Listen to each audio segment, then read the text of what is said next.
দুঃখ জানাতে চাই যে এরা আমাদের সাথে আন্দোলন করেছেন, কিন্তু আমি মনে করি যে যারা আন্দোলন করেছেন জুলাইয়ের গণ অভ্যুত্থানে তারা আমার উপর হামলা করেনি। হামলা করেছে যারা এই আন্দোলনের নামে স্যাবোটেজ করতে চেয়েছেন। প্রথম থেকে কথা ছিল গতকালকে রাত্রে আজকে আমার সাথে তাদের মিটিং হবে, সেই মিটিং তারা করেননি। কথা ছিল আগামীকাল সকালে শিক্ষা উপদেষ্টার সাথে তাদের মিটিং হবে, সেই মিটিং তারা করেননি। বরং তারা তাদের কাছ থেকে ন্যায্য মনে করেছেন, তারা এখানে এতটুকুতে চলে এসেছেন। আমরা শুধু এতটুকু বলতে চাই, আজকে থেকে যমুনা চল চল যাই যমুনায় চল চল যাই যমুনায় যাই, এই রাজনীতি এই মুভমেন্ট আমরা আর হতে দিব না। আমরা এই ক্ষেত্রে স্ট্রিক্ট ভূমিকায় অবতীর্ণ হব, যথেষ্ট হয়েছে। এবং যদি শিক্ষার্থীদের ভিতরে যারা এই কর্মকাণ্ড করেছেন তারা অনেক বড় ভুল করেছেন, তারা আমি মনে করি যে তাদের ভিতরে যারা স্যাবোটেজ করার অভিপ্রায় এখানে এসেছেন, শিক্ষার্থীদের উচিত তাদেরকে আলাদা করে রাখা এবং তাদেরকে চিহ্নিত করা, তাদেরকে শাস্তির আওতায় আনার ক্ষেত্রে সরকারকে প্রশাসনকে সহযোগিতা করা। কারণ একটি যদি সঠিক দাবি হয়ে থাকে, এই দাবিটার ন্যায্যতা আমরা অস্বীকার করছি না, কিন্তু আপনাদের দাবি এবং আপনাদের উপরে আজকে যে পুলিশের যেই অবস্থান, এই অবস্থানকে আপনারা ন্যায্যতা দিলেন আপনাদের অপকর্মের মাধ্যমে, এটা আপনাদের করা উচিত হয়নি। আমি মনে করি যে আপনারা সহনশীল। এবং একটি আমার সাথে যেটা হয়েছে আজকে, আমি এখানে আসার পরে একটি অংশ যাদেরকে আমি মনে করি স্যাবোটুর, যারা স্যাবোটেজ করার জন্য বিভিন্ন আন্দোলনে ঢুকে, আমি শুধু তাদের নাম আজ উল্লেখ করব না, মিডিয়ার দায়িত্ব, প্রশাসনের দায়িত্ব তাদের এবং তাদের রাজনৈতিক সংশ্লিষ্টতা খুঁজে বের করা, আমি বলবো না।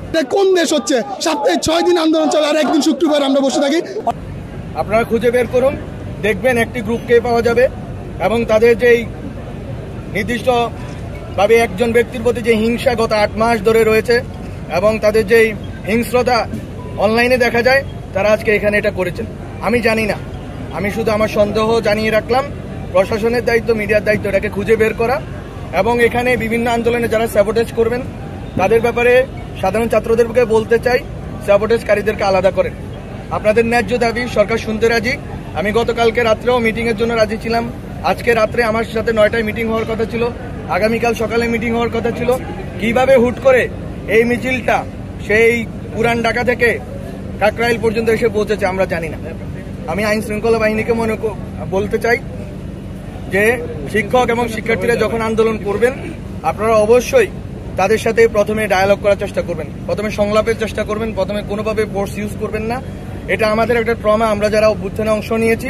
আমি মনে করি যে আপনাদেরকে প্রতিটা পদে পদে তাদের যারা নেতৃবর্গ আছে, আজকে শিক্ষকরা ছিলেন ওখানকার, যদি আমি দেখলাম আজকে শিক্ষকরা ওদের কাছে পরাজিত হয়েছে এবং শিক্ষকরা তাদের কাছে অসহায়, শিক্ষকদের কোনো নৈতিক মোরাল অথরিটি তাদের উপরে নাই, এটা আমার জন্য দেখাটা দুঃখজনক ছিল।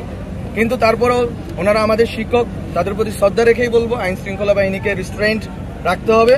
তাদেরকে কোনোভাবে যেভাবে আমি শুনেছি কয়েকজন শিক্ষকও এই ঘটনার কারণে আহত হয়েছেন, আমি দুঃখ প্রকাশ করছি শিক্ষকদের কাছে। শিক্ষার্থীদেরকে বলবো আন্দোলনের ক্ষেত্রে আপনারা আগে যে কোনো আন্দোলনের ক্ষেত্রে, যে কোনো ন্যায্য আন্দোলনে সরকার শুনতে রাজি আছে, বসতে রাজি আছে, কথা বলতে রাজি আছে। আমি এখানে আপনারা মিডিয়ার লাইন দাঁড় করিয়েছেন, আমি কিন্তু 30 মিটার দূরে গিয়ে তাদের সামনে গিয়ে কথা বলতে চেয়েছি। তারা কিন্তু এটার মর্যাদা রক্ষা করতে পারেনি, সেটা তারা করতে পারেনি। তারা হয়তো বুঝতে পারবে আশা করি। কিন্তু আমার কথা হচ্ছে আমরা বসতে চাই, আমরা এই অ্যাটিটিউডটা দেখাইতে চাই যে এই সরকার সবার কথা শুনে এবং শুনে যেটা ন্যায্য মনে করে সেটা করার জন্য চেষ্টা করে, সর্বোচ্চ চেষ্টা করে।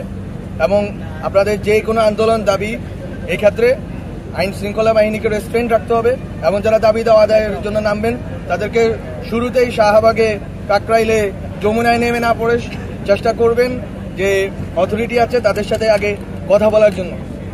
এই কথা বলার ডায়ালগের সংলাপের মাধ্যমে আমি মনে করি যে আপনাদের অনেক সমস্যার সমাধান হবে এবং অন্তর্বর্তীকালীন সরকার যেহেতু গণ অভ্যুত্থানের ন্যায্যতার ভিত্তিতে সরকার, জনগণের কথা শুনাই তার কাজ, জনগণের কথা বিশেষ করে শিক্ষার্থীদের কথা